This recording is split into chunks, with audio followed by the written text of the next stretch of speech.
Welcome to the Rise of the Trades podcast, the show dedicated to helping you to build, grow, and scale your trades or construction business. All rise for your host, Craig Wilkinson. Welcome to this week's coaching episode of the Rise of the Trades podcast, where we help trades and construction business owners to skyrocket leads, explode net profits without having to graft 60 hours a week and becoming that busy fool. In this episode, I'm going to be teaching you how to generate more leads, build trust and authority, and dominate your trade in your local town or city. All in 10 simple, easy steps. Now, before we go there, I'd just like to announce that our tickets have now been released for our Rise of the Trades Summit. And what this is a full day in-person event where our members and non-members, if you're just listening to this podcast episode every week and you're not a Growth Club or Inner Circle member, no dramas. You can come and still spend the full day with me and a whole host of other professional business owners at our summit. It's a full day where people will travel from as far north as Aberdeen and as far south as Southampton to this event. We enjoy the full day together. We do a big networking session. We've passed over £120 million worth of work between us. I'm doing a coaching session. We've got a special guest speaker. It's a full day where you take yourself out of your business, come and meet me and all the team and our members and invest a full day into yourself that I guarantee at the end of that day, you will be high as a kite. And for the next 2 or 3 weeks, momentum and motivation will be through the roof. If you want to secure one of the tickets to this event, please click on the link in the show notes and the description of this episode. Now, let's transition over to this week's coaching.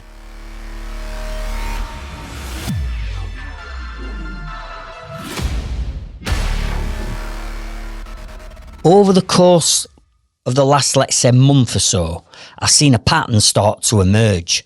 And I'm seeing people posting, let's say, different Facebook groups or even on LinkedIn saying, as everybody else's leads started to drop off, the phone's not ringing for whatever reason, what's everybody else thinking? And I'm looking at these posts thinking, hang on a minute, in today's day and age, there shouldn't be a reason why the phone's not ringing. And this is dangerous because if you're a one-person band and you're reliant on work to keep you going, you know, pay your mortgage, your rent, feed your kids, you know, and live, then no work coming in and phone not ringing is going to be damaging to you in your business. But likewise, you might have already been an established business with a team and your focus is, I need the work to come in to feed the beast that I've built because I've got a team now and there's no work. It's costing me. It's costing me money. Either way, I believe in today's day and age, there should be no reason or excuses on why people aren't generating leads.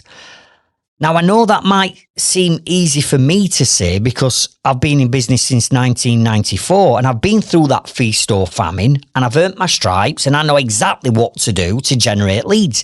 That's why I teach people how to do that. But I've also got to remember, yeah, that's all right for you, Craig, but you didn't always know this, did you? You've been through feast or famine and you didn't know what to do. So as I'm starting to see all this unfolding, I'm thinking, well, this is an easy fix. But if people don't know what they don't know, then how are they supposed to have the knowledge to fix it? So what I did is I pulled my team in and I said, look, I've noticed this pattern starting to emerge. What I want to do is I want to do something that's going to help our, in particular, Growth Club members. What can we do? And between us, we said, right, let's put on a full half day, a full 4-hour marketing masterclass live on Zoom with our Growth Club members so I can teach them all these strategies that I consider to be like just bread and butter, but they might not be aware of these strategies. So if I was to teach them this live on a Zoom, not only can I give them the strategy and put the light bulb on, but they've got me then for half a day to ask any questions that they want to fire at me. And in true style, last Thursday, we delivered our marketing masterclass and all our Growth Club members joined us. And again, in true style, I said, look, we're probably going to need 4 hours to get through this strategy. But it actually went on for almost 6 hours. 6 hours of golden nuggets of knowledge on how to generate leads, build your brand, build your authority, and the strategies to generate the leads in the first place. How can we improve them? And we delivered this literally on Thursday just gone. And the feedback inside our Growth Club, our school community, has been fantastic since then. And I quote David Halls, who's an electrician, who's posted into our Growth Club community and our Facebook group saying, "My head has exploded. The amount of knowledge that Craig has shared is unbelievable. I've been on other marketing courses and nobody delivers the knowledge and the passion like Craig Wilkinson." Or plumbing and heating engineer Christian Welsh, who said, "I finally discovered how to build a brand to attract my customers, build authority in my expert field. I've now got all of the strategies that I need to stand out from my competitors and dominate my market." Now, it's not only the masterclass that we delivered, but we recorded that masterclass, and that's now been edited up and it's been added into our Growth Club, our school community within the classrooms, so that all future Growth Club members can get access to this dynamite knowledge that I shared. But beyond that, it's not just the masterclass that we delivered. We've now put 4 accountability sessions on over the course of the next month for our members to join us back live on Zoom, where we're going to hold them accountable and they're going to share with us what they've implemented, what's working, are they stuck, do they need any more help and support over the course of this next month. So it's not just the knowledge, it's the accountability that we're bringing to give people a kick up the backside and say, come on, there's no point in moaning that you haven't got enough leads coming in, either for you or your team. The likelihood is you're doing nowhere near enough marketing and you're not implementing the right strategies to generate more leads. And then because of the hype and the buzz that we've had around this and after Thursday's masterclass, there are people inside our Facebook group and community who are now saying, "Oh, Craig, I wish I'd have joined it. I knew about it, but I was just busy." Yeah, busy trading time for money. And what I mean by this is, I was saying in the lead up to this masterclass, listen, I know you might have got a day's worth of work booked in, and I know you don't want to let customers down. I get that. But we gave everybody a month's notice for this masterclass. And I was saying to people, look, rearrange your diary, free Thursday up, come and spend and invest that full day with us, which people did, because the knowledge and the results that you're now going to get from investing that time in and learning all these strategies is going to generate you an avalanche of leads coming in. Your profit margins are going to go up. You're going to make more profit and you've got this strategy for life. So the long-term investment of you giving up a day of your time is massive. But for many people who are trading time for money, they thought, no, I'm going to go and do that day's work and bag an extra 500 quid. But that's just a short-term win. They've missed out now on all that knowledge, unless they're a Growth Club member and they can get access to the recordings and the accountability inside our Growth Club and school community. So then this weekend, I'm sat there thinking, well, that's all well and good, Craig, because you're helping Growth Club members and that's a benefit of them joining. However, there are still people out there, there's like hundreds and hundreds of thousands, maybe millions of people out there that still haven't got the right strategy. Now, I haven't got a chance to sit on here for 6 hours and replay everything that I did. But what I am prepared to do is come on and share the 10 sections or the 10 areas that we covered off, just so you know what they are. And then if you'll stay tuned till the end of this episode, I'm going to share with you how you can get access to that full 6-hour recording, the 12 videos and the accountability sessions by staying tuned till the end of this episode.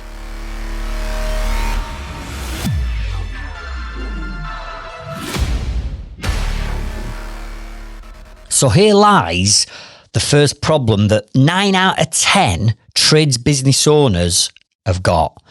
And that is, you're doing the same type of marketing as everybody else. In other words, all the competitors in and around your town or city, you're all doing the same. And I said this because I said it on the masterclass, crappy, old school tactic marketing that everybody else is doing. So therefore, you are not standing out from everybody else. And in business, what we've got to do is we've got to stand out for the right reasons. This is why I keep using this word, dominate, because if we're not going to dominate with everything that we do within our business, we're not going to stand out and we're not going to attract the right target market to our business. We're just not going to do it because everybody looks and feels the same. And in this noisy world, where every single business is screaming for attention, for people to stop the scroll in their feed and take notice of my Facebook post or my LinkedIn post or my TikTok video, right? Everybody's screaming for attention. And the thing is, in today's day and age, it's so much easier to market businesses because everything's online. Back in 1994, when I first started my business, we didn't have mobile phones. There were no social media. There weren't websites. There weren't funnels. There weren't lead magnets. There weren't vlogs, blogs and videos. There were none of that. So back then it was so difficult to market your business, to get out to an audience. But in today's day and age, when we can literally pull his phone out of his pocket, click an app, shoot a video, post that video out to be seen by tens and tens or hundreds of thousands of people, for me, marketing has become easier. But because it's become easier, everybody's doing the same because they don't have the right strategies. They're posting crappy content on social media, or you've got a website that you've invested into that's not generating your leads. Or you've tried doing Facebook or Google ads and it's just burnt your money and it's just not worked. Or you've tried leaflet drops and the leaflets aren't working. All these marketing activities, everybody else has already tried them. So what is going to work different to you than other people already trying them? And the only way in which you're going to stand out and be different and dominate your market is if you implement the proven strategies that I've been using in my businesses now for over 32 years that are proven to work. I've taught over 30,000 trades business owners these strategies. And for some people, they don't do anything with it. But for the ones that do, have a shifting mindset, get motivated and take action and actually implement the strategies, then these are the ones that are now getting results. So the first thing I want to share with you is this. You've got to change your mindset and you've got to stop doing the same crappy marketing tactics that every other mofo's doing, because that's not going to get you notice. You're not going to stand out. You're not going to wow customers by doing the same marketing activity as everybody else. And what you've got to do is you've got to become relentless with your marketing. Not posting once every couple of days and posting the same crappy posts. Not sat there knowing you've got a website that's not generating your leads but doing nothing about it. Not sat there thinking, I know I should be doing video marketing, but I don't want to do videos because I don't like the way I sound, or I don't want people taking the piss out of me, right? You've got to be relentless. Stop putting obstacles and barriers in your own path. You're only hampering your own success by having all these limiting beliefs. What we've got to do is we've got to roll the sleeves up, become relentless, and do more marketing now than everybody else, but do it in a different way. And if you follow my strategies and you do it in a different way, then you'll start to get noticed by more of your target market, and therefore you'll start to generate more leads. And go back to one of the popular quotes in which I say all the time, which is this: when you're prepared to do things that other people aren't prepared to do, then you're going to get a different result.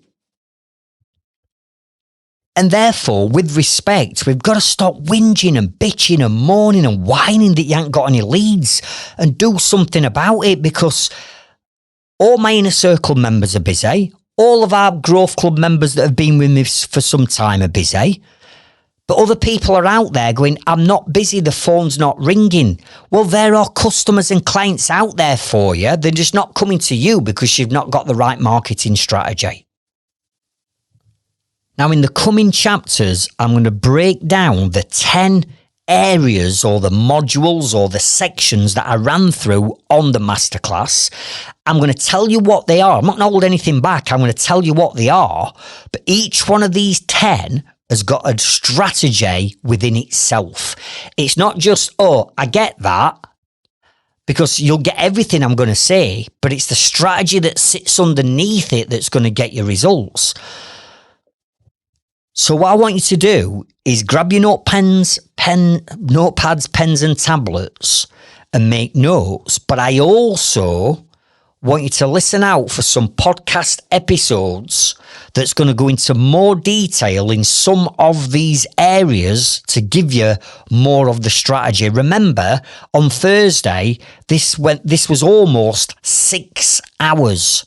We haven't got 6 hours now, but I want to give you the 10 areas, and I want you to make a start now, not next week, not next month. There's nothing to stop you from making a start today.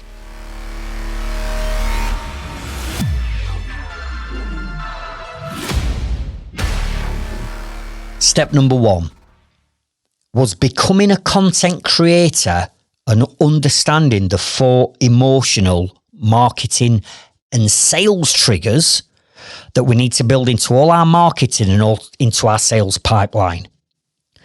Now, what I mean by becoming a content creator is this: before you or your team can get the tools out of the van to go and do a job, you first of all must have created some form of content that your target market and potential customers or clients have seen.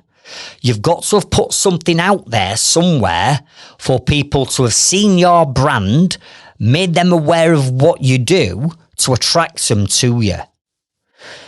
But here's the thing. There are that many trades business owners in today's day and age that are doing, like I said, the same crappy marketing, and they're not taking on board that you have to become a content creator. Before you can get your tools out of your van and do that job, you've got to have created some content that's attracted that customer to you. And I know that many of you are creating content, but you're creating the wrong content. You're putting the content out at the wrong times, and you're attracting the wrong target market to you. In other words, you're attracting time wasters and tire kickers. And therefore, you're not doing anything different to everybody else. But when we understand that your ultimate role in your business, before you're the plumber, joiner, roofer, tiler, scaffolder, builder, whatever you do, in today's day and age, you've got to become a content creator. I mean, look at this podcast within itself. Let me just share something with you. This podcast takes 8 hours. Honestly, you know, you only hear the end version of this podcast, all edited up, done and dusted. But let me tell you now, for me to shoot, let's say, which is an average of 90-minute podcast, for me to just literally shoot that, it takes me all day. Then we've got to get it edited up. Then we've got to get it out there onto Spotify, our website, Amazon Music, Apple. Then we've got to create social media posts. Then we've got to write an email that you all get. Yeah. Then we've got to market the podcast. So all this lot, it takes me 8 hours. Then it takes my team another 8 hours beyond that. So when you think about it, this podcast episode that you're listening to today will have took 2 days to pull together. But I know that I've got to become a content creator. And if I wasn't creating this podcast and this episode that you're listening to, and the rest of the 73 episodes that are in this series so far, there's no way that I'd be able to build a relationship with you. And at the point where you may need some help, I'm hoping that the value and knowledge that I deliver in these episodes, that you're going to come to me. Are you with me? So I understand that I have to create content first to be able to get people to join my growth club or my inner circle, or let us build their website for them or do their branding for them. I've got to create the content and put it out there to my target market to be able to get the business in. It's the exact same with you. So number one, you've got to become a content creator. And the second part of this is the 4 emotional marketing and sales triggers that you've got to build into your marketing strategy. Now, I'm going to tell you what they are. I'm not going to hold anything back. I'm going to tell you what they are, but there's a strategy behind how and where we use these 4 things inside our marketing and sales. And if we can't manage to build these 4 things into our marketing and sales, then we're not going to generate an avalanche of leads. And I guarantee that the vast majority of people won't be building these in. You might know the words. You might have even heard me speak about these on a previous podcast, but you'll not have the strategy to implement them. So write these 4 emotional triggers down. Number 1 is the word no, K-N-O-W. In other words, as part of this strategy that I taught last Thursday, how do we get more people to know that we exist? You see, where you're sat or working, listening to this episode right now, I'm telling you now, within a 5 square mile of where you're sat or stood right now, there is competition, right? So therefore, that your competition is taking business from you because they're working in your local area. Why isn't that business coming to you? And the reason why is not enough people know that you and your business even exist. So as part of become a content creator, one of the emotional triggers we've got to hit is how can we get more people to know that we exist? Number 2, like. Write down the word like, L-I-K-E. How can we get more people to like us, as in you personally? Because people don't buy from your logo. When you get out your van to go and survey a job, it's not your logo getting out of your van, is it? It's you. So the more people that we can get to like you, the business owner, who they're going to be dealing with, then the more chance we've got of building rapport, and therefore we've got more chance of winning that job. So how can we get more people to like you in your business? And again, that comes down to the strategic content that we create to get people to like you. The third emotional trigger is the word trust. How can we get more people to trust you, right? You personally and you as a business. Because you might know someone, you might even like them, but you're never going to buy off them because you don't trust them as far as you can throw them. So how do we build trust into this marketing and sales? What do we need to do? And trust basically comes down to social proof. Things such as video testimonials, having more 5-star online reviews than everybody else, having case studies on your website, for example. So we need a strategy on how we're going to get more of that. And the final word, write this down, the final word is confidence. And confidence is another emotional marketing trigger. And what we need to do is we need to trigger enough confidence in the stranger that's either reading our posts, reading our blogs, or watching our videos, or scrolling on social media and looking at the posts that we're creating, or maybe looking and browsing on our website or landing page or funnel, or downloading a lead magnet, or reading a leaflet, or listening to that radio advert. It doesn't matter what we do. We've got to build enough know, like, and trust into our marketing to trigger the final word, which is confidence. Because when we hit the trigger of confidence, that person then is confident that you can solve the problem that they've got. And therefore, the lead will come in to your business. So the first strategy that we taught that I go into depth on the masterclass is how to become a content creator, and then how to bring these 4 emotional triggers into your marketing and your sales. Step number 2 is what I call your attract strategy. Now, what I mean by an attract strategy are things like this. You right now will be doing a number of things, marketing activity, to attract your target market in the highest concentration to you and your business. And some of the standard things that everybody will be doing, so you're no different to anyone else, are things like social media or paid ads. And then what you're doing then is you're driving traffic back to a website that hasn't got a website strategy. So you might be doing the hard work, attracting people to you, but you're sending them back to a website that's not got a conversion strategy on it. So they're bouncing. So you'll be doing things like social media, paid ads. You might be doing the odd video. You might send the odd email. You might do the odd video at best. Or you might be advertising on a directory like Checkatrade or Which. That's about it. And what I went through on Thursday is there are 20 different marketing attract strategies that I walked through, teaching you how you've got to create more content in 20 different areas to attract your target market to you. Because if you're not doing these 20 marketing activities, then you're never going to generate an avalanche of leads coming in.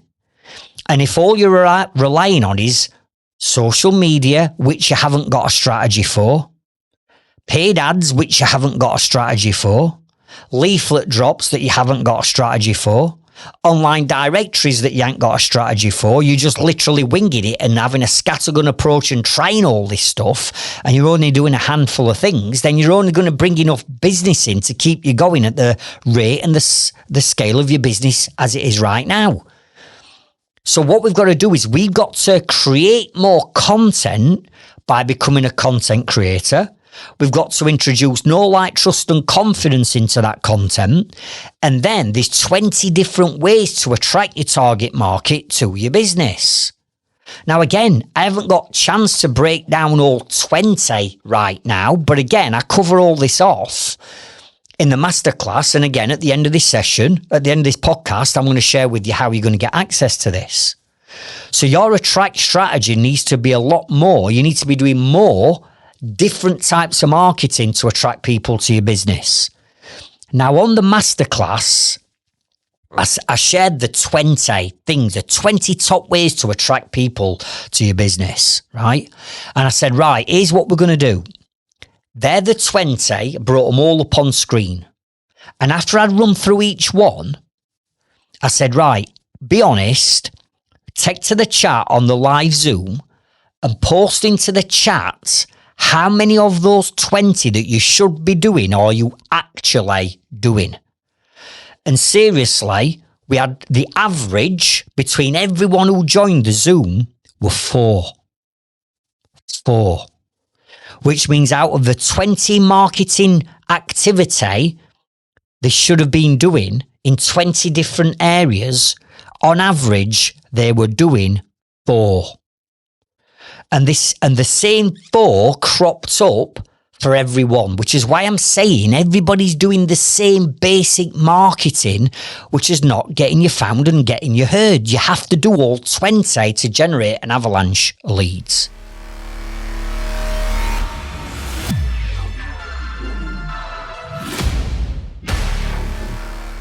Now, in this chapter, I'm going to be covering off steps number 3, 4, 5 and 6. So I want you to make a note of this. I'm also going to be sharing a podcast episode at the end of here where I want you to go back at the end of this one and listen to episode number 66, which I'll come on to, because this covers in more detail steps 3, 4, 5 and 6. Now, when people come to me and say, Craig, I'm not generating enough leads, what do I need to do? One of the first things that I will do is go and look at their branding. Because your branding is either going to turn people on or it's going to turn people off.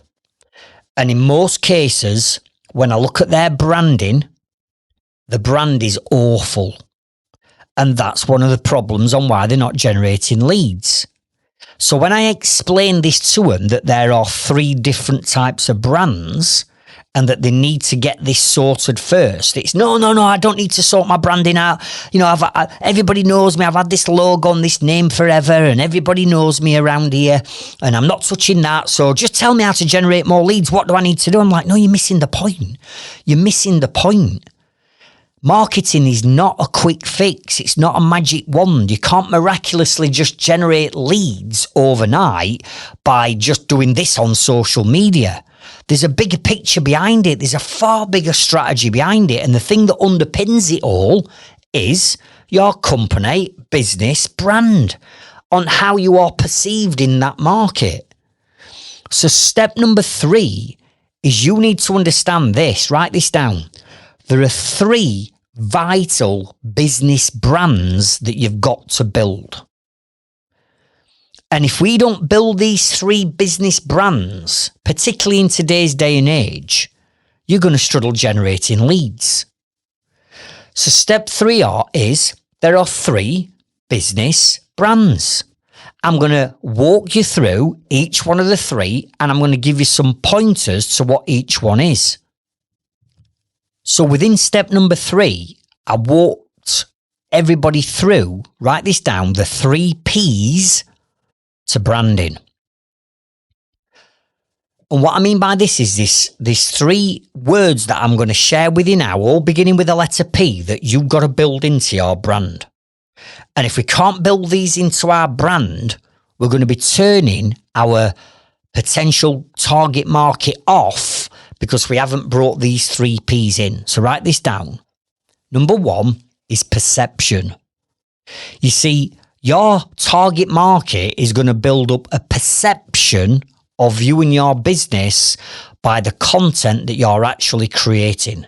And our perception of our business needs to be at the highest level. You don't want to look like a one-person band here that's just set up a business or scratching around for work. We need to give the perceived perception that we are an established, growing, well-respected business, right? So we've got to get perception in. Number 2, professionalism. From a professionalism point of view, I'm sure you'd like to think that your branding looks professional. But in all honesty, for the vast majority of people that were on that Zoom with me last week, when they've gone away to look at their branding, they're all now questioning and asking each other in our growth club, well, actually, what do you think to our brand? Is it right? Is it wrong? And the reactions that they're getting are being honest reactions, and it's not what they want to hear because they don't look as professional as what they actually are. And the 3rd P is presence. And what I mean by this is the presence, the authority that you hold in your market locally. What's your presence? You know, are you the go-to company that people go to when they've got a problem with A, B, and C? Or are you not? Are you down the pecking order because your presence is nowhere near enough? Well, if we can't build the right perception and build our professionalism and build our online presence as the dominating number 1 go-to company to come to in this area for X, Y, and Z problem, if we're not building these 3 things in, then we're going to struggle generating leads. Now remember this, whatever content you're putting out there right now, and listen, it doesn't matter whether it's a social media post, a website, or a leaflet, right? If the perception, the professionalism, and the presence within your market is not absolutely on point, and you look the authority, and you look like you're dominating, and you look super, super professional and the go-to company, if you don't look like that, then all you're doing is being perceived by our target market the same as everybody else. Oh, it's another plumber, it's another joiner, it's another electrician, it's another tiler, it's another builder just touting for work.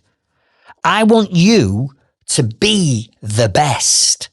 So the content that we put out there has got to build into it perception, professionalism, and presence. So I want you to look at your website, look at your brand, look at your last 10 social media posts, look at your last blog article, if in actual fact you're doing blog articles, look at your last video and say, if I were watching this and I was my target market, how am I going to come across and how am I going to be perceived? Do I look super professional? And my presence in our local area, am I dominating with my presence? And I think if you self-analyse all this in detail, you'll probably have a look and go, well, actually, I'm not. I'm actually no different to anybody else. Therefore, the branding around your business, which is the foundation level, isn't quite right. It needs to be improved. So step number 3 is understanding what these 3 vital brands are that all roll into perception, professionalism, and presence. Step number 4 is the first of the 3 brands, and that is your business brand, right? And when I'm on about your business brand, I'm talking about the name of your business, the logos, the fonts, the colours, and how that has got its perception, its professionalism, and its presence within the market. And one of the things that I share with you in episode number 66 is this. When you first set up your business on day 1, you've got no experience in business marketing or sales. You've probably got a shoestring budget, so you've not got money to invest into having the right brand created by a professional company. So what you do is, you know, you set your business up, you know you need a name. So for many of us, we bring our personal name into it, or we bring our initials into it, or we choose a name like, or we bring our kids' names into it, or we come up with some name that's not got a great deal of relevance to our business. We've got no strapline that underpins what our business does. We choose our own fonts and our own colours. We look at our competitors and we start to copy what they've done. Every plumber seems to have got a flame, an orange, blue or red or yellow flame. Every roofer or building contractor seems to have a roof or a triangle or a chimney. Every other electrician's got a spark or a plug or a lightning bolt or something that represents electricity or current. Are you with me? Nothing is standing out with that brand because you weren't experienced with branding when you first set up. But here lies the problem, because as you grow your business, you personally are building and growing yourself, and you're getting more wool on your back, you're getting more experience, you're learning by your mistakes, and you're changing your business, and your business model starts to change, as does the products and services that you start to offer through this ever-evolving, changing, morphing business. So now you've worked out that, you know, being a plumbing and heating engineer, fixing a leaky tap and charging someone 50 quid to drive half an hour to fix a leaky tap for 50 quid and then half an hour to the next job, you've worked out that you're actually losing money. Now, what you should be doing as a plumbing and heating engineer to maximise profitability is be fitting boilers and fitting heat pumps as an example, right? So you've worked this out. So your business is morphing, it's evolving, it's changing and it's growing, and so are you. But what's not growing with that is the brand that you set up on day 1 that makes you look like a one-person band, that looks a bit cheap, where you banged it together on a shoestring budget. The branding that's still hovering over you is not evolving. So you could be the best joiner, the best brickie, the best scaffolder, the best tiler, the best plumber, the electrician on the planet, and you could offer a brilliant service. But if the perception, professionalism, presence of your cheap looking brand that you cobbled together on day one, that people are now looking at and consuming, is not hitting the sweet spot for them, they're never going to inquire with you, because your old cheap brand from day one is now giving them a negative judgment call on your business. Do you get what I'm saying? So what we looked at is, we said, look, we know that you love your name. We know you're emotionally attached to your name. And I brought up loads of examples of before, this is one of our members that was the brand before, but this is what they're like now. Now we've rebranded them. Look at the difference. And they were like, oh my God, I get it now. Flipping heck. The difference just from showing someone one logo to a new logo, it's the same company, it's the same person doing the install, but the branding is completely different. The new brand has got perception built into it. It's got professionalism built into it. It's got presence built into it. And it looks like where their business is going to be in the future vision. We make businesses and rebrand businesses look like where they're going to be in 10 years, not where they were 10 years ago as a one-person band. Do you get what I'm saying?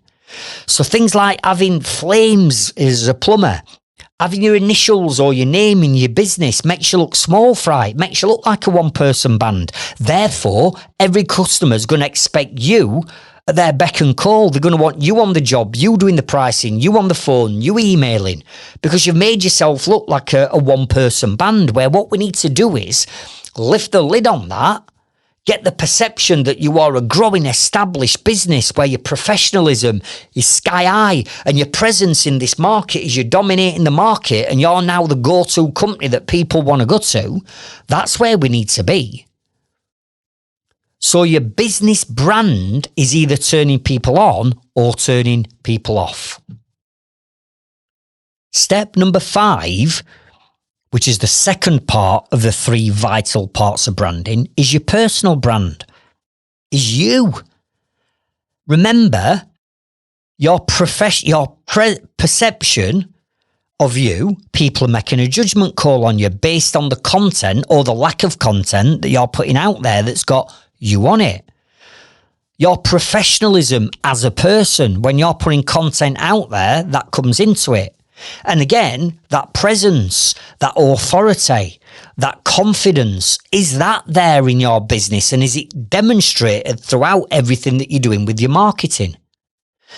So go back to the 4 emotional triggers. Trigger number 2 was the word like. We've got to get more people to like you. That means you have got to be all over your marketing. Please tell me on every single page on your website, there's an image of either you or you and your team. Please tell me that on every blog article, there's an avatar of you being the author and a profile picture and a description of you as the author of them blog articles. Please tell me that you're shooting videos every day, or at least putting 3 to 4 videos out a week with you demonstrating your perception, professionalism and presence. And if the answer to that is no, I'm not doing any of that, then you are a faceless company. And people in today's day and age don't want to deal with a faceless company. They want to know who is in that business. They want to know who the business owner is. They want to know their authority and how much knowledge that business owner's got. They want to know who's in your team. They want to know who's turning up on their job. Is it Kyle, the apprentice? Is it Sally, the engineer? Or is it John, the joiner? Who's coming to do the work? And if we can start to build up our personal brands, then people actually get to know us before they've even met us. I mean, come on, this is a podcast, an audio podcast, which means you can't see me right now. But because of my personal brand, as in Craig Wilkinson and my voice, I'm hoping now I'm building up the perception and professionalism presence that you can trust me, you get to know me, like me, trust me, and build confidence in me that I can solve the problems that you've got. And if that ticks all your boxes, then at some point in the future, you might come to me or the Trades Freedom Club to help you solve the problems that you've got. So it's all about building rapport, building a relationship with the people and the audience in your target market. It's about building rapport with them before you've even met them. So if you're not out there as the personal brand, then how are people supposed to build up a relationship with you or your team? Because building up a relationship with a logo is great from a brand point of view, but remember, we've got to get people to like us. So you've got to be all over your marketing.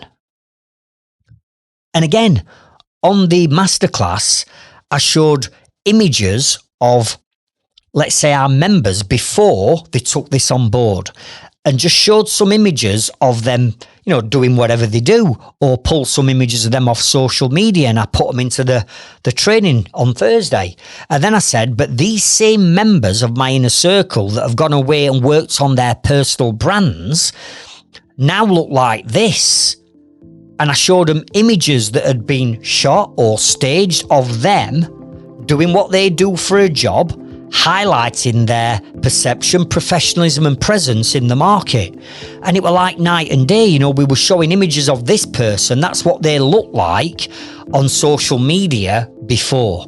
But now they've invested into the personal branding and they've gone away and had the 20 photos taken with the 20 words that we want people associating with you personally, which is what we covered. Now this is what they look like. And it's like, oh my goodness, I get it now. Putting random photos out of you on social media is great, but what you've got to remember is people are building a judgment on you based on the content you create.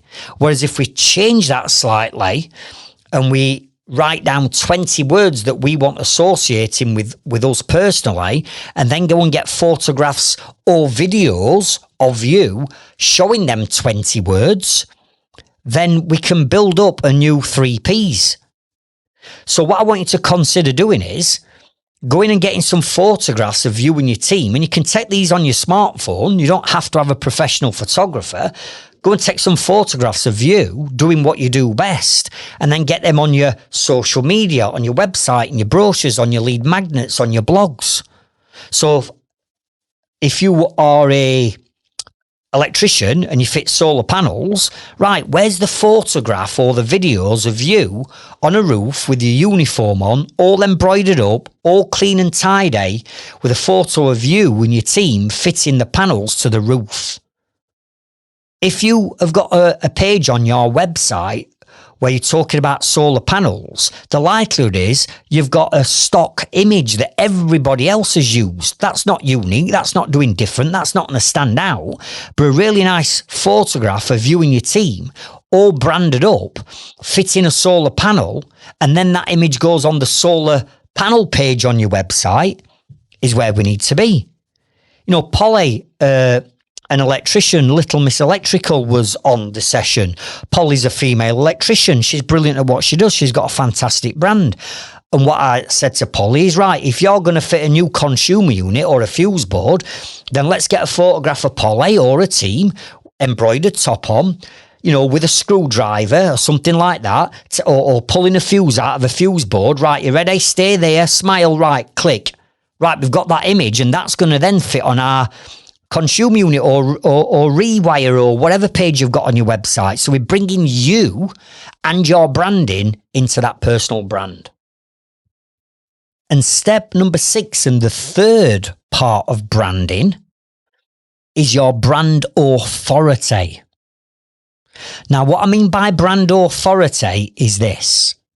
Imagine you've got a new business brand that's got the 3Ps built into it. You've now got your personal brand out there. So you've upped your game and you're on videos. Your team's on videos. You've got an introduction video on your website that introduces your team. You've got photographs of you and your team all over. Now we've got a personal brand. Now everything's starting to look good. But the thing that ties the business brand and the personal brand together is step number 6, which is your brand authority. So how can we then take that branding that we've created and put that together to form a brand that makes you and your business look the authority in your trade, industry or sector in your local area. And again, the example I gave with this was showing images of Future Flow Heating, who prior to Future Flow Heating were called Robson and Dobson Plumbing. I mean, think about this just from what I've said. Robson and Dobson Plumbing, what does that say to you? Robson and Dobson Plumbing. Compared to Future Flow Heating, with a strapline supporting it that says Heating Solutions for Tomorrow. I mean, you can't even see anything. I'm only talking this order, it's audible, innit? But straight away, Robson and Dobson Plumbing compared to Future Flow Heating, Heating Solutions for Tomorrow, which sounds the best, which sounds the most professional, given the fact that Craig and Matty, the future over the next 10 years, they want to be moving into renewable energy. They want to be fitting more boilers. They want to be doing more heat pumps. Where Robson and Dobson Plumbing, all that were attracting to them were bathroom installations and piddly jobs that weren't making them any money. So what we did is we've rebranded them up to Future Flow Heating, where they are heading in the next 10 years. And then all their branding and their personal brand has been brought into it. So what I did is I showed on Thursday their social media branding across everything, how we've pulled all the branding together on images that have now been used on things like social media and lead magnets, and how professional that brand looks because both Craig and Matty are on their brands. How the business cards and the vans and the brochures look, how the beanie hats and the key rings that have been branded up, or the tape measures with their logo on, or the mugs or the flasks that they have are all branded up. So now what we're doing is we're tying their business and personal brand together with their brand authority. And now, having gone through this with me, they look completely different to where they were 6 months ago. And now when you look at their social media presence, no more are they doing bathroom installations or piddly shitty little plumbing jobs that make them a loss. You look at their social media now, every job they're fitting boilers. Now they're fitting heat pumps. And now they're attracting their target market to their business that want those services and don't want bathrooms and piddly little jobs that make them no money. Why? It's the same two guys doing the installation, but the whole brand, from the business brand, the personal brand and the brand authority is being worked on, and now they're attracting people to their business that want boilers and heat pumps. Therefore now they're making more profit than they've ever made before.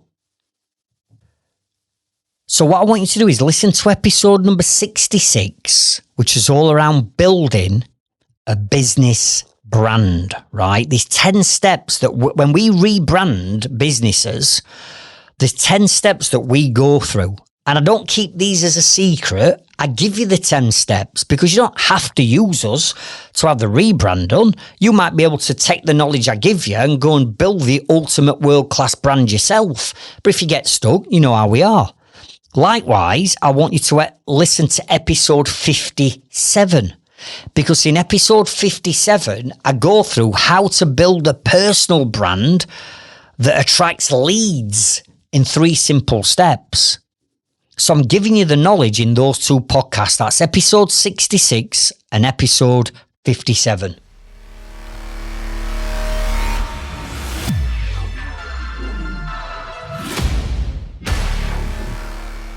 Step number 7, we covered target market, identifying who your target market is and where can we find them in the highest concentration. And what we find is, again, when people come to me and say, Craig, I need leads, I need to generate leads, I need more work. And we look at what they're doing. It's like, well, hang on a minute. All your brands are wrong. Your business, personal and brand authority is wrong, so that's turning people off. And the scattergun approach that you've got to your marketing is all over it, show. Basically, what you're doing, you're putting random stuff out there at random times to a random target market and hoping and praying that whatever content you're putting out there is going to stick. Some of it's going to stick. So it's scattergun. And what you're doing is you're attracting time wasters and tire kickers because you don't know who your target market is. And the messaging that you're putting out there is not attracting that target market. And what we've got to do is you've got to work out specifically who is what I call your bullseye target market. So we went through not wanting cold leads. We don't want cold leads coming in because cold leads are uneducated customers that we've not educated correctly, and therefore they're just going to waste us time. They're going to end up being time wasters and tire kickers. What we need coming into our business are warm leads, which basically means people that have already consumed a number of your content. They've already got to know you, they've got to like you, they've got to trust you, and therefore we've hit the trigger of confidence. And they know about our business and they know our process and they know what we do and where we do it and how we do it. And they've met us already. We've already got a relationship with them before we've even met them. They're called warm leads. Now we want them, but I take it to a whole new level. And what I teach is what I call bullseye.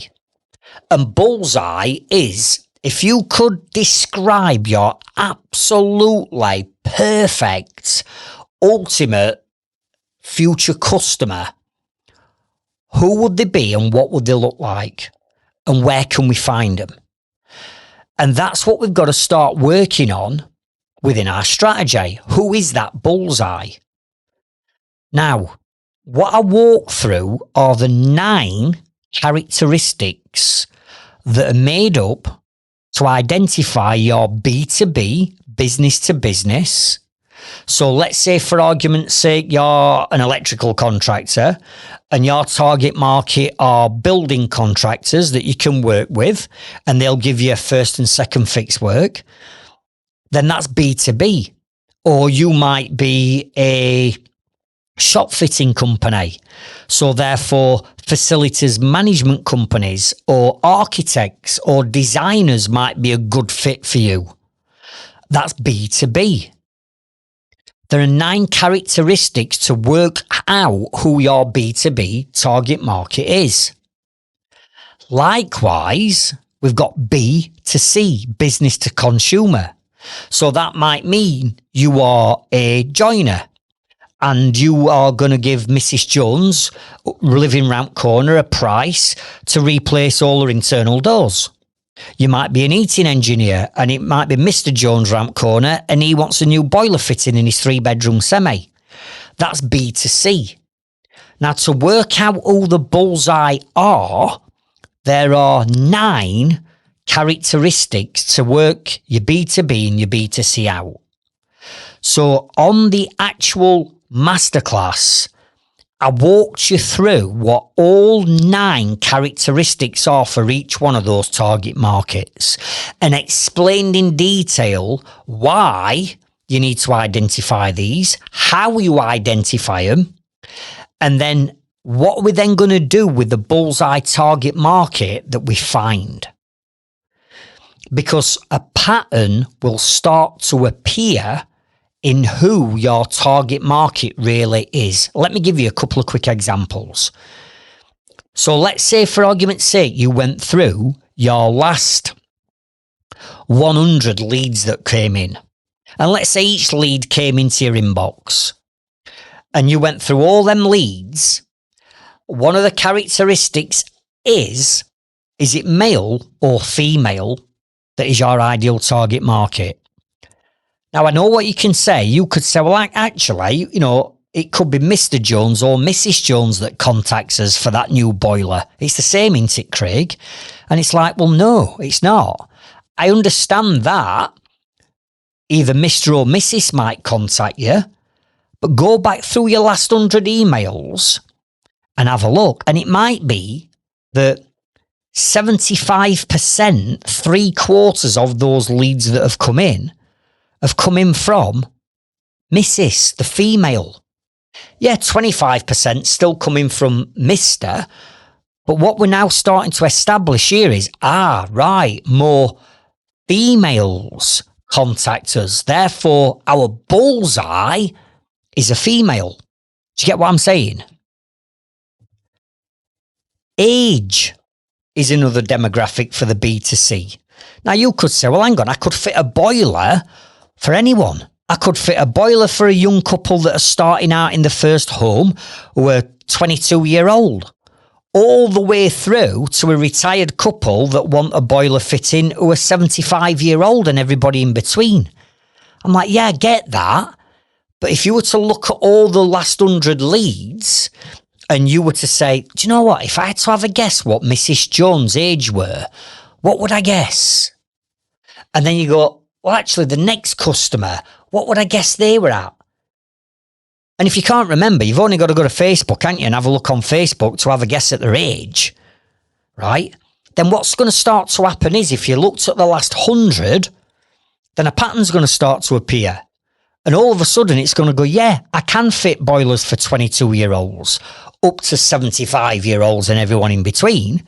But actually, when I've looked at the last 100, 74% of people actually fit between the age demographic of 35 to 45. So now we're starting to get somewhere. So in this example, it's right. It's females aged between 35 to 45. And what I give you and talk you through is this spreadsheet that I asked you to create that puts the 9 demographics in so you can work out who that bullseye target market is. And then the reason behind this is the messaging that we start to create in all the content that we create, whether that be a video, social media post, blog or vlog. If it materialized in this example that it were females aged between 35 and 45, then what type of images are you going to use on your blogs or on your social media posts? You're going to get images of women that are 35 to 45-year-old because that's the demographic and that's the messaging and the people we're trying to attract. Do you get me? So we have to go to this level of detail. Now, in the workshop, in the masterclass, I go through this in detail and I give you what the 9 characteristics are. However, if you go and have a listen to episode number 11, in episode 11, I give you what those 9 characteristics are for B2B and B2C target markets, so you can start to work out who they are. In the masterclass, we go into more detail and I talk about the spreadsheet and what I want you to do. But ultimately, if we can work out who that target market is and then start to create content that appeals to that specific demographic, that's like punching that target market on end at nose and saying, right, I've got the solution to solve your problem, right? Here's our marketing message that lands straight on end of the nose. Therefore, they're going to start to take notice of us. Rather than you putting random social media posts out, trying to attract everyone and attracting nobody. It's never going to work.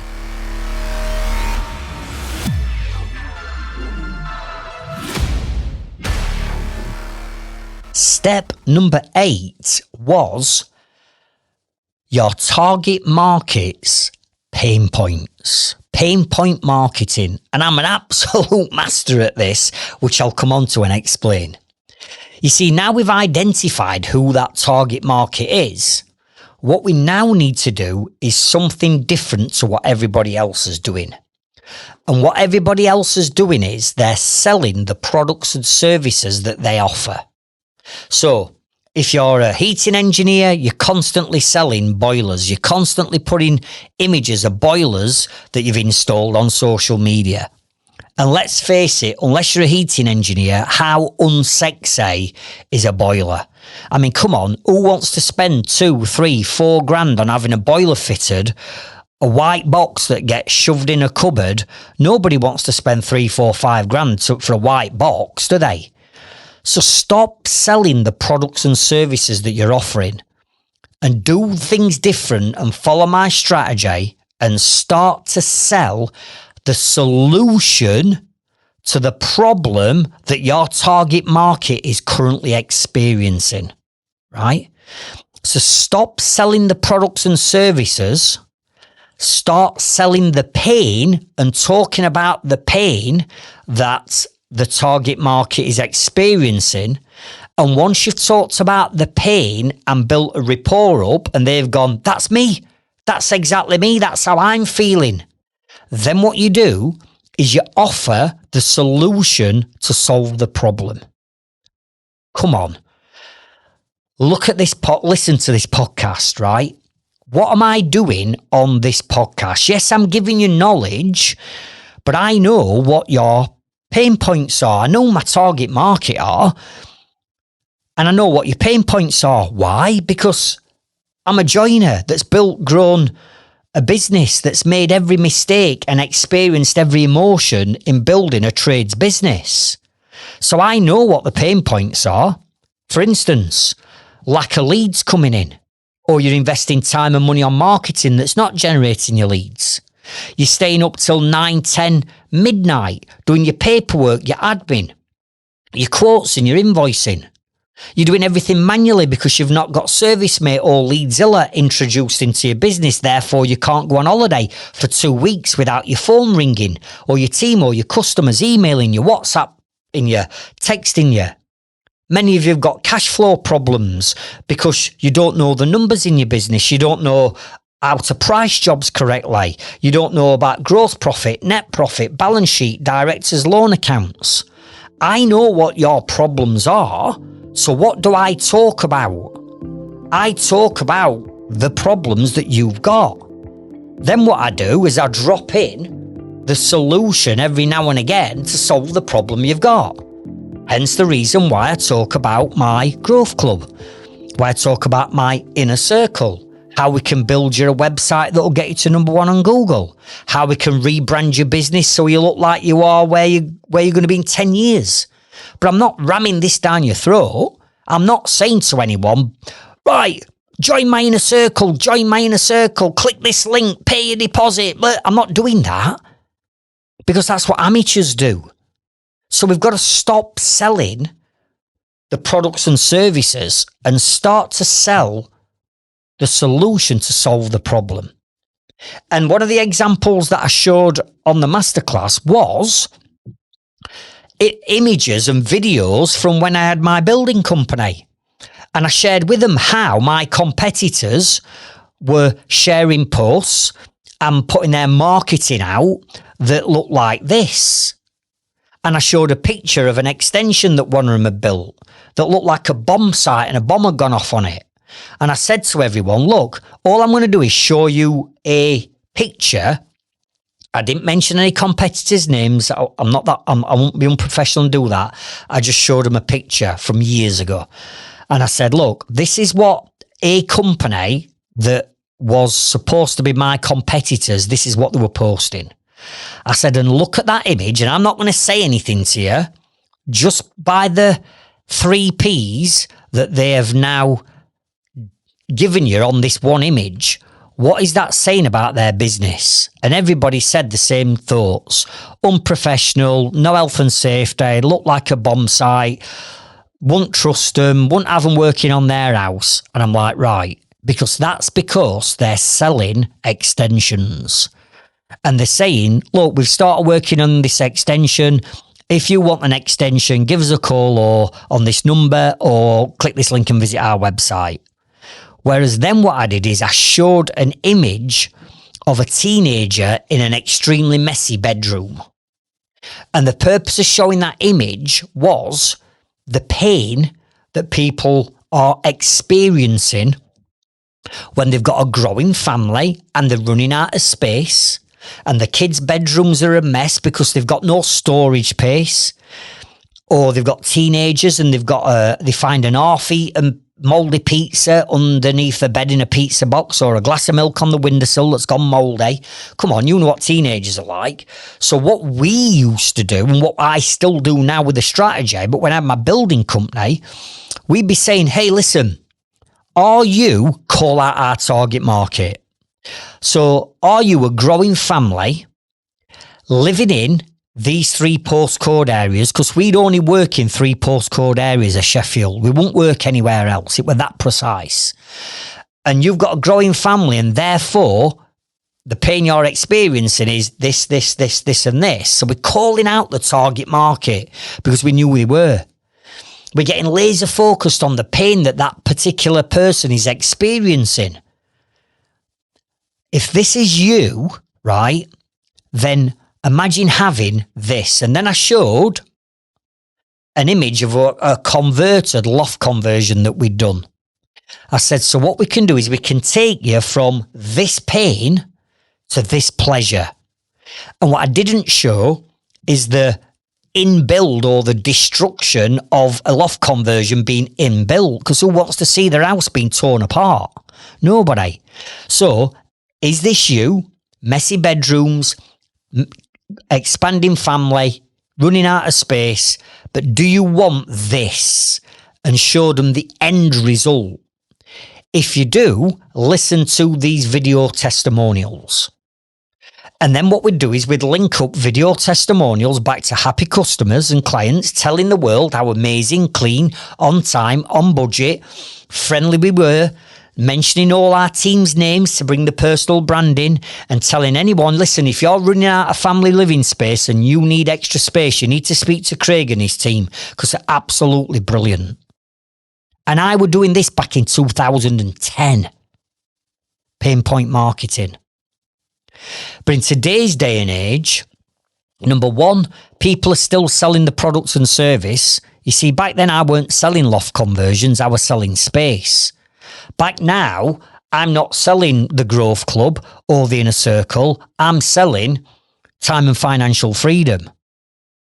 Do you get what I'm saying? So stop constantly posting and talking about the product and service that you fit. Start scratching and itching the problem that your target market have got, and then subtly at the end drop in the solution to solve the problem. And if you've got video testimonials to back that up, even better. So step number 8 is you identifying what are your target market's problems and pain, and then start to talk about it and then drop the solution in at the end.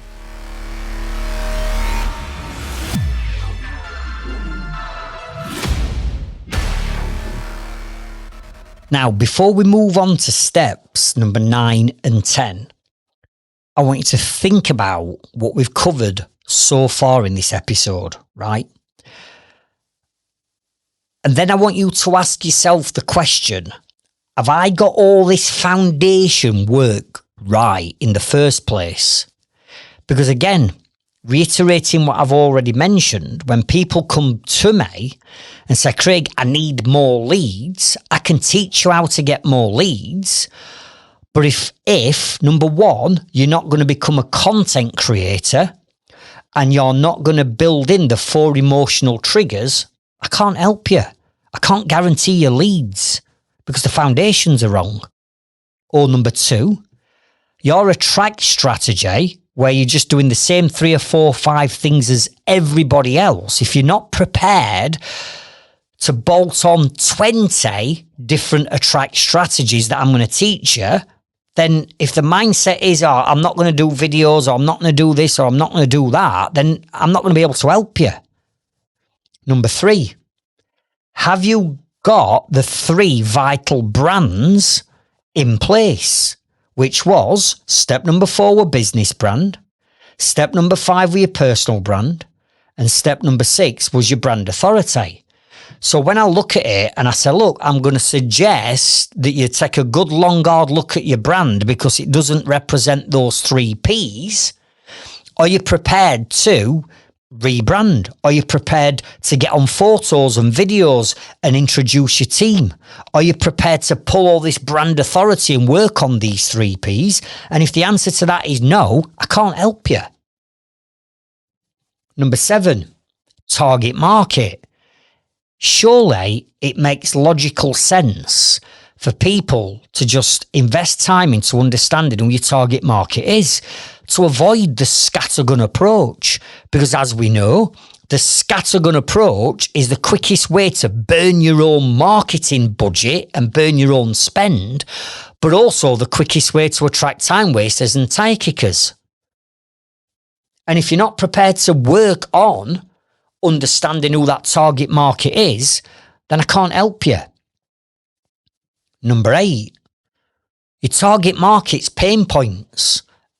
If we're not going to sit down and work out what they are, and you're just going to keep putting photos of white boxes on walls, as in boilers, and you're not prepared to start to market the pain, then I can't help you.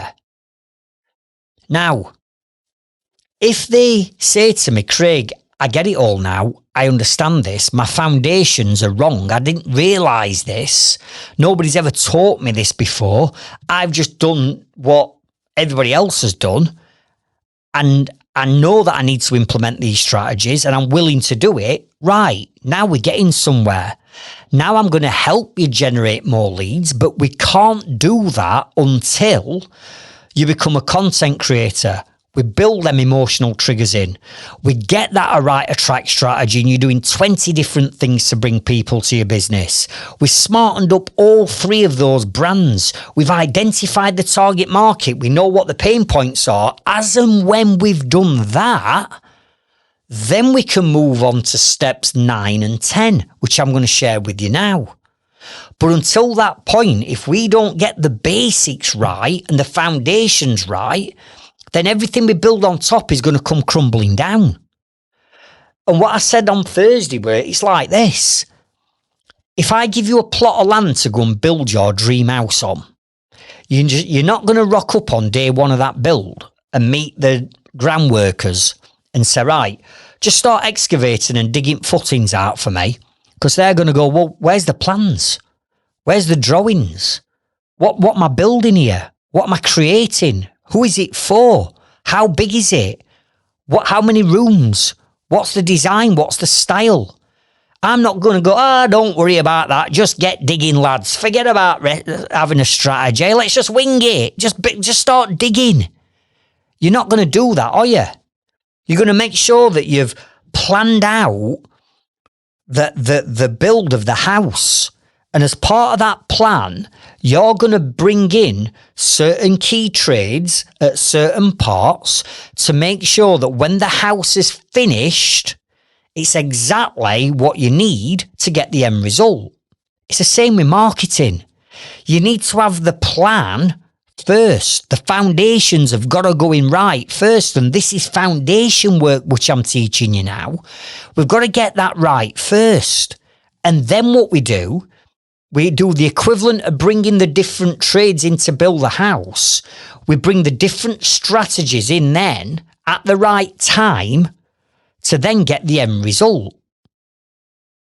So the first 2 strategies that I introduced on Thursday, once we've gone away and got the foundations in, are steps 9 and 10. So let's move our attention over to step number 9.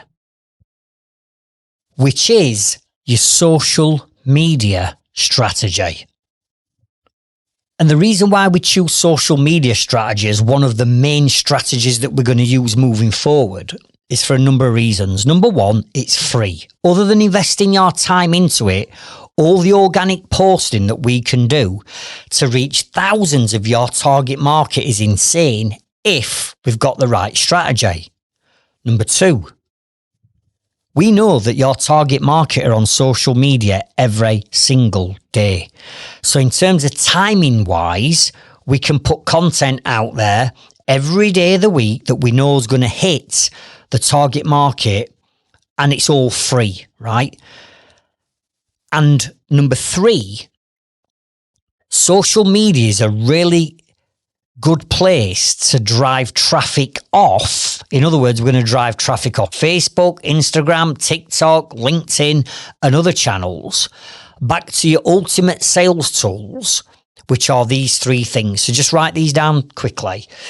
Number one is a website. So we want to drive traffic off social media back to a website. Number two, it's landing pages. And number three, it's your funnels. Now, I'm going to give you another podcast episode here that I want you to go away and listen to, because you might be sat there going, Craig, I know what a website is, but I don't know what a landing page is, and I don't know what a funnel is. And if you're telling me I need all three, which you do, which one do I start with?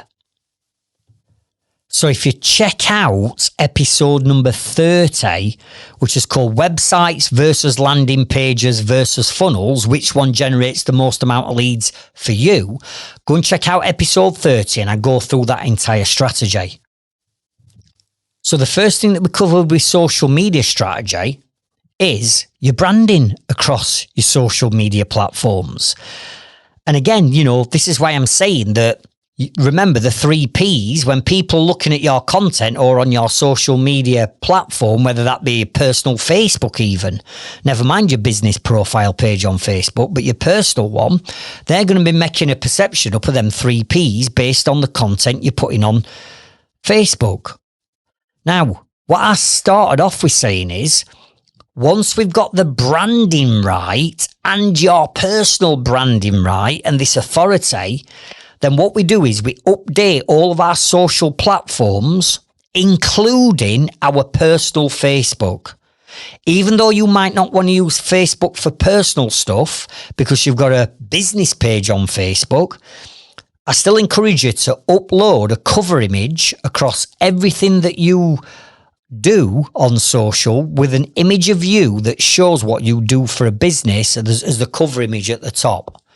Then we went through you're changing your profile picture to a picture of you, a headshot of you with your embroidered workwear on, and not having a picture of you on your wedding day or walking down the beach with your kids or taking your dog for a walk or out on your mate's stag do. All that lot's got to go because that's not going to generate your leads. And then I walked through the strategy of how social media platforms are becoming and being used more like websites. And I taught them on Thursday how to set the profiles up correctly with bio links and descriptions, because we've got to get our profiles working like a website. So once we've got the branding right, we've got the foundation right on your social platforms. And then I walked through this strategy. So make a note of this. It's a 4-step strategy that we use on social media. The first part of this strategy, write down the word pond. Pond. Now, I want you to imagine going fishing. You might have never been fishing before, but you're going to understand this strategy anyway. I need to teach you how to fish. And what we're going to call our social media platforms, whether it be TikTok, Instagram, Snapchat, whatever you're using, they are what we call ponds. And what I want you to identify is just 2 ponds that you're going to fish in, which could be Facebook and LinkedIn. It could be Instagram and X, right? But these ponds have got to be where your target market are swimming in the highest concentration. So there's no point in you investing time into Facebook to win business. If all of your business is B2B and you want to be connected to facilities management companies, you need to be on LinkedIn. Do you get me? So what 2 ponds are you going to fish in? And the reason why I said 2 is if I were to say go and get on all the platforms just because everybody else is on them, you're going to dilute your time and you're going to get no platforms generating your leads. Whereas if we focus on 2 and get them working and generating your leads to start off with, we can then apply the same strategy to other platforms. So number 1, what ponds you're in. Now, the reason why I'm saying that is, let's say that your target market, for example, will class as a carp, right? And you want to catch carp, but you're fishing in the sea. You've gone sea fishing. that means you are never ever in a million years going to catch a carp in the middle of the ocean because you're fishing in the wrong pond. In other words, you've been fishing in LinkedIn when you should have been fishing on Instagram. Do you get me? So that's what we mean by a pond. You've got to be in the right pond to catch the right fish. Number 2 is the bait. If we're going to catch a fish in one of these ponds, let's use Facebook as an example, we need to make sure that we've got the right bait. You're not going to use mackerel to catch a carp because carp don't eat mackerel. You might use luncheon meat or sweet corn.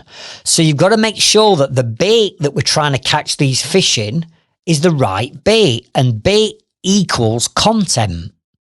In other words, we've got to be putting the right content in the right ponds if we're going to catch some fish.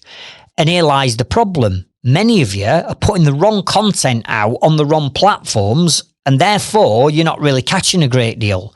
But when we get the right content, the right bait, and we throw the bait into the right pond, i.e. Facebook, then we're going to catch more fish. Number 3 is the hook. And what we mean by the hook is the engagement that you're going to have within that platform. And how we spark engagement off and how we respond back to any comments or any people asking us questions. There's a certain way in which we do this engagement, where again, most people are getting it wrong. Let me give you an example. If you are, and you've seen this happen yourself, let's say you're in a local Facebook community group and somebody says, can anybody recommend a tiler? I want my bathroom doing. Can anybody recommend a tiler? What happens in comments? Everybody then gets tagged in. 10 different tilers get tagged in. But what do most of these tilers then do? They use words and do things like this. Yes, mate. I mean, you never call a potential customer mate, buddy, pal. You just don't do that. But yes, mate, I can help with this. Give me a bell on this mobile number. Or click this link and have a look at our website. And you think that's enough communication? You think that's building up enough know, like, trust and confidence by just responding back to a post like that? No, there's a certain way in which we respond back to a post where we tagged in. And I go through the entire strategy in the masterclass. But if we're not engaging and building know, like, trust and confidence up within the comments, then we're not going to catch any fish. And step number 4 to this social media strategy is what we call reel them in. And I mean this with respect. But if you're going to catch a fish and you've hooked it and you've got the hook, we need to reel it in, don't we? To bring that customer closer towards us. So the reel them in is what we call the call to action. In other words, when we're engaging with someone or we know somebody's interested, what is the next logical step? What do we do next? And when do we do it? Because there's no point in just answering questions, because that's never going to get you a new customer. At some point, and at the right point, we then need to be saying, right, click this link and download our brochure. Click this link and download our ebook on the top 10 mistakes people make when having the bathroom tiled, right? Or watch this video I've done. Or listen to these video testimonials, because everything that I'm sharing with you now is building know, like, trust and confidence. So we need to be creating content that we know that we can use and send to potential customers to build know, like, trust and confidence, and not be saying, hey up pal, can you just give us a bell on this number? Because that's never going to work. So there's a strategy behind the pond, the bait, the hook, and the reel them in that I share on the masterclass. But I also go through the 2 different types of content that we need to be sharing, as in sales content and non-sales content, the frequency of how often we should post, the times of day we should be posting, and why it's important that we're using all of the features that, in this case, let's say Facebook give us, because this is going to help engage our algorithm. So using reels and stories and Facebook lives and posts and polls, all this lot we need to be using to engage our algorithm. And for many people, you're not getting enough engagement on your posts because you're posting the wrong content at the wrong time to a target market that's got absolutely no interest in buying what you're selling. Therefore, Facebook are going to look at your last 10 posts and go, well, this person is not creating the right content because nobody's engaging. They're getting hardly any likes, hardly any shares, hardly any engagement. Therefore, their content must be really poor, which means we don't want to be sharing poor content on Facebook because that looks bad on us.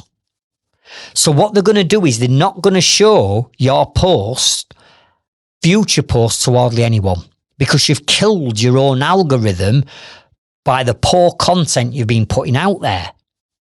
And what I teach you is how to train the algorithm to start to get engagement, likes, shares and comments on your posts, which then sends a signal back to the platform that you're on saying our content has now improved and it's good. Therefore, Facebook, push my content out to more people. And that way then, we start to then get more traction on us posts. We get more people to know us. We get more people to like us. We get more people to trust us. And we get more people building up confidence that we can solve the problem that they've got. So then we start to generate more leads coming through from social media. Now, I'm also going to give you another podcast episode that I want you to listen to at the end of this one. And that is podcast number 40. Because in episode 40, I go through the 3 biggest social media mistakes that you will be doing. I guarantee you'll be making these mistakes. And it's not enhancing your 3 Ps. It's actually having a negative impact on your brand, yourself and your business. But more importantly, how to fix them. So that's episode number 40.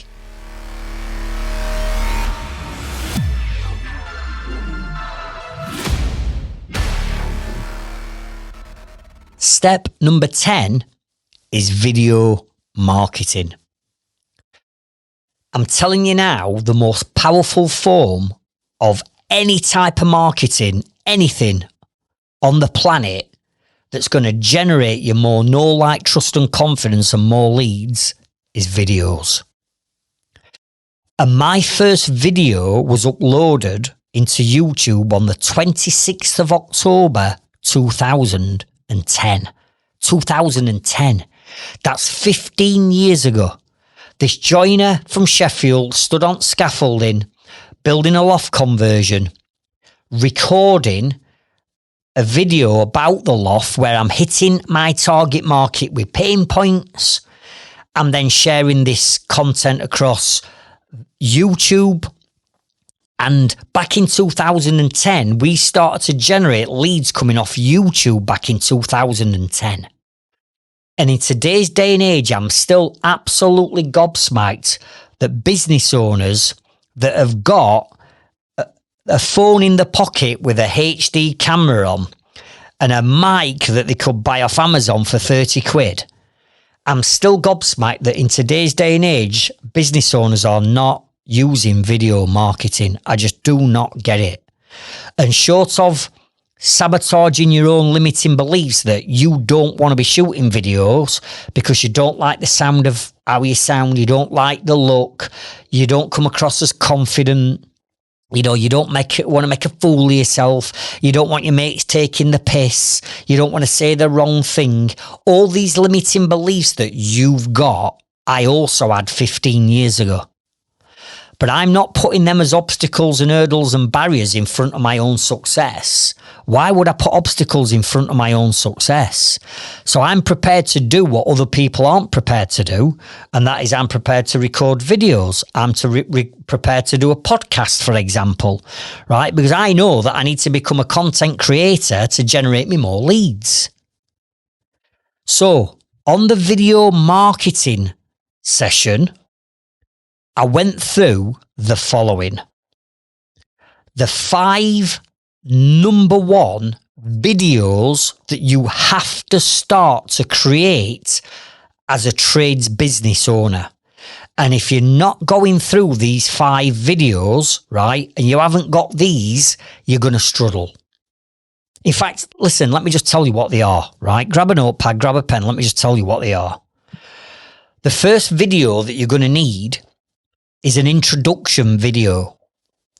And this introduction video, you're going to put on your website, on your homepage of your website, right at the very top of your website above the fold line. So when people land on your website, the first thing they're going to do is click a video. And in that introduction video, you can get everything in. You can get people to know you, like you, trust you, and build confidence in you.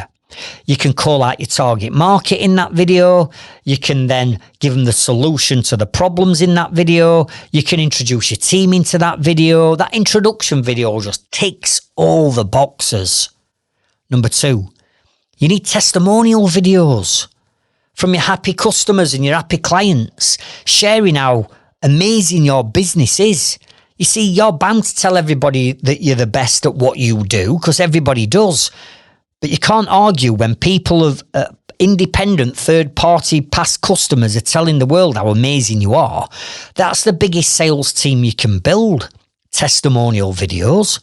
And I shared on the masterclass how we've got over 400. I've got over 400 video testimonials from some of the 30,000 tradesmen and women that I've coached, sharing how I've transformed the businesses and the lives. You just can't argue with that level of authority. So where's all your testimonial videos? Number 3, how-to videos. How-to videos where you're sharing how to do something that will solve a problem that your target market have got, right? So it could be something as simple as, listen, if you want to decorate and you want to take your radiator off of the wall, in this video, I'm going to share with you how to bleed down your radiator, take it off and remove it so you can paint paper strip behind back, decorate your wall and put your radiator back on, bleed it and get it rebalanced. A simple video of you doing that I'm sure for you plumbers do on a weekly basis. Where's all those videos?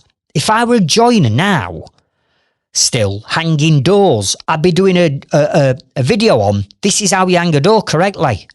This is how you get your 2.5 mil gap round it. This is how you position your hinges. This is how you chop your latching. This is how you hang a door. I'd be doing, listen, if you've got an internal scribe on a 6-inch Taurus skirting board, this is how you do an internal scribe. No, by the way, this is how you do an external mitre. If I were putting a hip and pitch roof on, I'd be doing a video on how I set up to do a hip and pitch roof, how I put the ridge board on, do the plumb cuts and the seat cups over the top of the sole plate. I'd be doing all these videos. Because if I'm sharing all these videos and I'm hammering social media and I've got it on my website, what is that doing?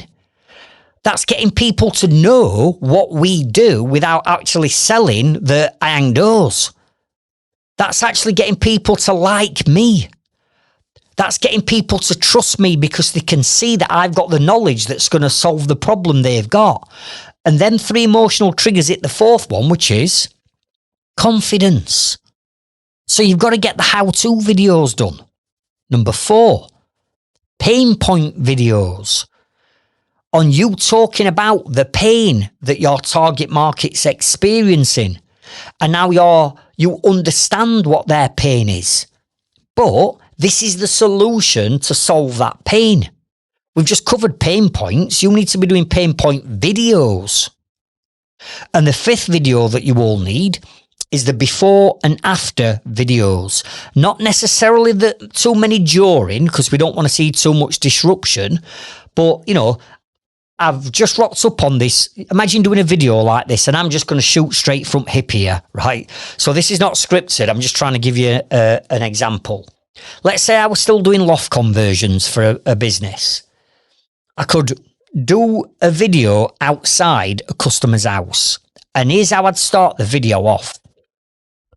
I'm outside this 3-bedroom semi-detached house in Door S17 in Sheffield, where what we're going to be doing is we're going to be transforming this empty loft space into another bedroom and ensuite, because our customer has got a growing family and they're running out of space.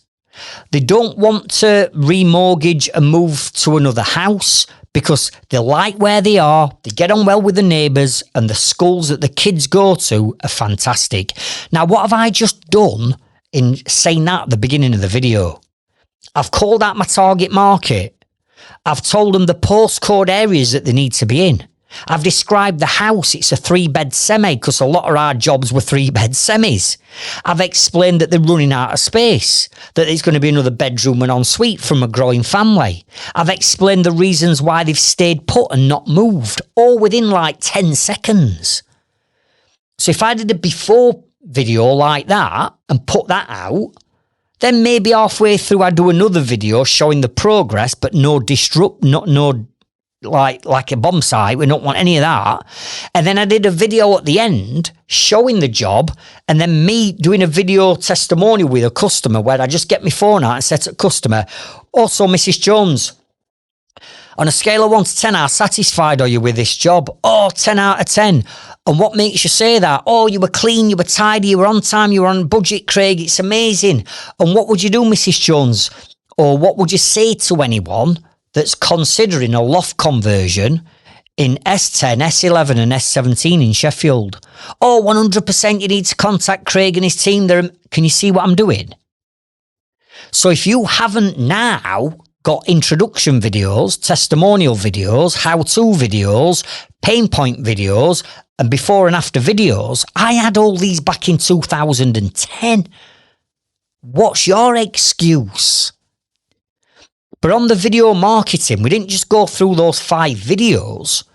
I also shared with you on that the software that we use to edit our videos together, how to repurpose a video and cut it into smaller, bite-sized short form videos. We talked about YouTube, and we talked about something called the 3C formula that I teach, which is all about how to structure a video. In other words, what do you say at the beginning to compel people? What do you say in the middle when you deliver the content? And what should you say at the end when you're giving a call to action? There's a certain formula and a structure that I teach to make sure that your videos are scripted to perfection. So once we've got the foundations right, which are steps 1 to 8 in this episode, we're then going to start absolutely attacking and obliterating social media. And we're going to start with video marketing, because those videos we can add anywhere. We can put them on social media. We can put them on Reels. We can put them on stories.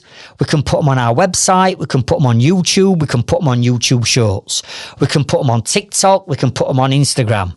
We can share those videos everywhere. They can go on websites, landing pages, funnels. Videos are the most powerful form of marketing, but so many people are still not using video marketing.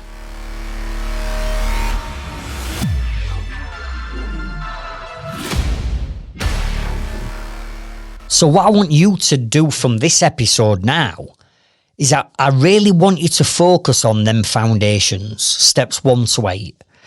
And please don't bypass them. Because even if you're desperate for work now and the phone's not ringing, you just putting a few extra posts out on social media, or you winning a few extra jobs because you do a leaflet drop, all you're doing is papering over the cracks. You're just plugging the leaks. What we need to do is a business owner, remember, you need to become a content creator.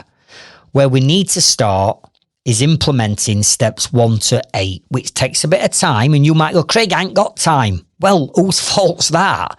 That's not my fault. That's your fault as the business owner. You've got to take accountability and responsibility for where you're at, because you've not sought the right knowledge in the first place. You've been winging it. And that's okay. But what I'm here to say is stop winging it. Let's get these foundations in place first. So what I want you to do is between steps 1 and 8, You can't work on everything overnight. There's too many things to work on. So out of steps 1 to 8, which step are you going to start to work on today? And then once we've got the 8 steps in place, we can then start to turn his attention over to that social media strategy and the video marketing strategy that will then start to generate you more leads because you've got all your foundations right and you've got your ducks in order. That's where we need to be.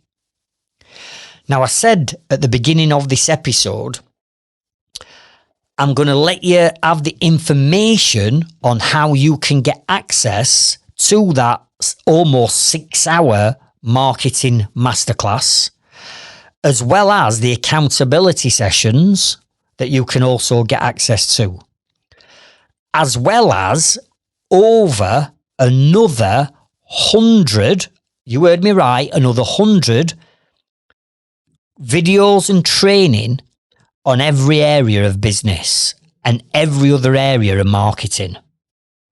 So if you want the training and you want to do it in your own time, at your own pace, and you want weekly live coaching on Zoom via myself and my team, and on top of all that, you want a thriving community of professional tradesmen and women that are all on this journey with you already to help and support you and hold you accountable, then please consider joining our Growth Club, because you can get instant access straight away to this marketing masterclass that's sat there now waiting, and 100 other videos and a community that's there to help and support you.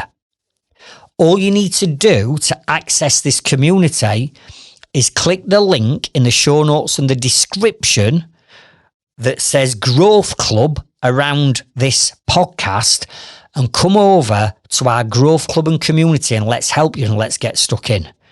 You could literally, within the next hour, be communicating and talking to me live inside our community, and I can be pointing you in the right direction of how to generate more profitable leads coming into your business. And remember what I keep saying.